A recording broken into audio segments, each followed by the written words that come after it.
There's a great quote from a woman called Margaret Mead where she says, "Never doubt that a small group of committed individuals can change the world. In fact, it's the only thing that ever has." And I think that's true. A friend of mine once said to me, "You know, we are at war for the hearts, minds and bodies of our children." And I think that's true. I'm grateful to you that it's not a fight that we're standing in alone. Being in that war for the hearts, minds and bodies of our children, I understood most when I was on a trip in Europe. I was asked if I wanted to go and visit a woman who had been trafficked abroad. She was in her 30s, and I can remember thinking that did I want to meet her because I was there to find out more about what was happening to children. But I went and met with her, and I was glad that I did. She told of how a helpful neighbour had told her how she could solve all of her financial problems. She would introduce her to two men who would guarantee her work abroad and that everything would be okay.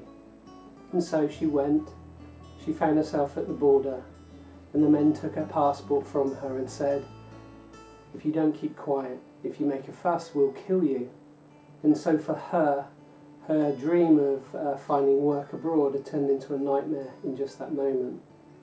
When she was across the border, she found herself taken into a basement where she was kept for 2 months and sold for sex to any man that came through the door. After some time, the police raided and she was set free. She was reunited with some of her belongings, and she was given to an organisation who would give her the opportunity for rehabilitation. She chose not to take that opportunity. Instead, she wanted to get home and get back with her children. And so she travelled home. She sold her mobile phone and bought herself some chocolate so that she had something to give to her children, so that it would sustain the illusion that she'd been abroad and everything was okay. She never reported to the police, and to this day still lives next door to the woman who was complicit in her being sold. I was glad that I was there, because while I was there and while she was talking to me, 3 children arrived, 3 young, beautiful girls.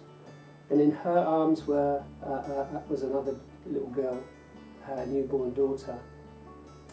And so suddenly in front of me I understood that here is the next generation of young people, particularly in Europe, who are vulnerable and at risk of that same kind of exploitation. It shows no preference of age. Whether you're an adult or a child, in the eyes of the exploiter, you are a means to profit.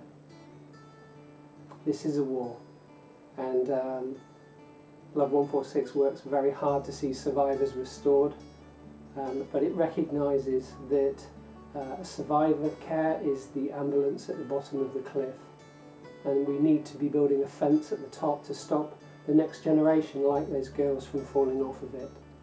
But we do have a duty of care to those who have already been exploited, who have already been through the most horrific of circumstances. And whether that's in Europe or whether that's here in the UK, we need to get that job done. We need to get it done so well that at some point we won't need any more safe homes, because this exploitation will have stopped. Every bit of energy that you put into fundraising and in supporting our goals, it gives us another opportunity to intervene in the life of a young person, perhaps to stop them experiencing that kind of exploitation, or perhaps after the fact to see them restored and continue with as normal a life as is possible. Whether you're running, riding or walking this year, let's all give this another push. Together, we are Love 146. So ask yourself.